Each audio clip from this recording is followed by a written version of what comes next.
Hello বন্ধুরা, আমার রান্নাঘরে আজকে দেখাবো পালং শাক রান্না করা। নিরামিষ পালং শাক কীভাবে রান্না করছি চলুন দেখা যাক। তো প্রথমে আমি পালং শাকটাকে কেটে নিয়েছি, তারপরে আলু কেটে নিয়েছি গোল গোল করে।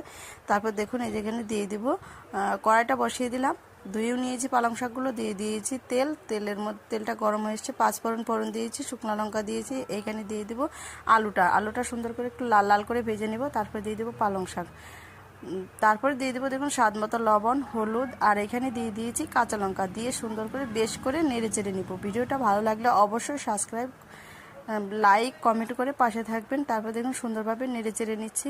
দিয়ে দিব আদা বাটাটা দিয়ে আমি সুন্দরভাবে নেড়ে চেড়ে নিব। দেখুন, আর ভিডিওটা দেখার পর ভালো লাগলে আপনারা বাড়িতে রান্না করে খেয়ে দেখবেন, অবশ্যই কিন্তু ভালো লাগবে। তারপর দিয়ে দেবো এখানে গরম মশলা বাটা আর ভাজা জিরা বাটা, দিয়েই আমি নামিয়ে ফেলবো। দেখুন অসাধারণ একটা রেসিপি, নামিয়ে ফেলবো।